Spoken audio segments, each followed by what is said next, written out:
গাবতলী থেকে পঞ্চগড় দীর্ঘ ৪০০ কিলোমিটার পথ ট্রাকে পাড়ি দেওয়ার অভিজ্ঞতা শেয়ার করব আপনাদের সাথে। জার্নিতে ট্রাক পাইলট হিসাবে সাথে আছে মোশাররফ চাচ্চু এবং ট্রাকের খালাসি হিসাবে রয়েছে ফয়সাল।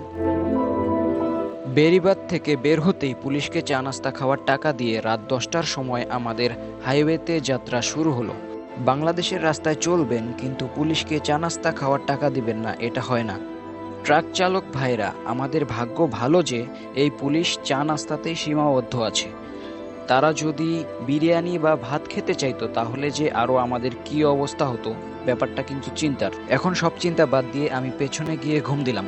ঘুম থেকে উঠলাম একেবারে গিয়ে সিরাজগঞ্জ চাচা ভাতিজা হোটেলে। ঘুরকা বেলতলায় অবস্থিত এই চাচা ভাতিজা হোটেলটি উত্তরবঙ্গগামী ট্রাকগুলোর অনেক পছন্দের একটি হোটেল। আমরা জরুরি প্রয়োজন সেরে এখানে আমাদের রাতের খাবার খেয়ে নেই। আলহামদুলিল্লাহ, খাবার শেষে রাত প্রায় ১টার দিকে আল্লাহর নাম নিয়ে আবার রওনা দিই পঞ্চগড়ের উদ্দেশ্যে।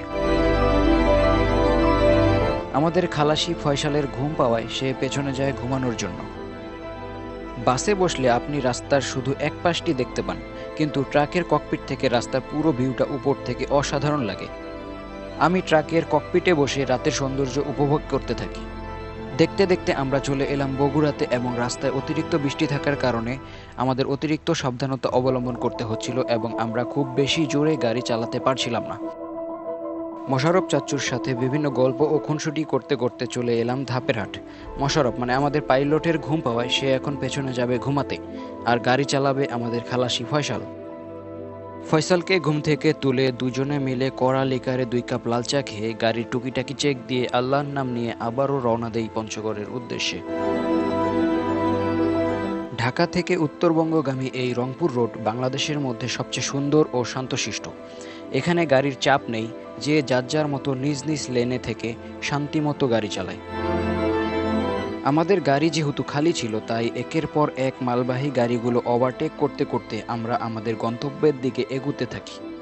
দেখতে দেখতে আবার আমরা চলে এলাম প্রায় রংপুরের কাছাকাছি। নির্মাণধীন টোল প্লাজা পার হয়ে প্রায় ভোর ৫টায় আমরা মডার্ন মোড়ে পৌঁছালাম। মডার্ন মোড়ে বিভিন্ন বাসের উল্টাপাল্টা পার্কিং ও যাত্রী নামানোর জন্য এখানে নিয়মিতই জ্যাম লেগে থাকে। আমাদের খালাসি সকল বাধা বিপত্তি পেরিয়ে গাড়ি চালাচ্ছিল তার নিজ গতিতে।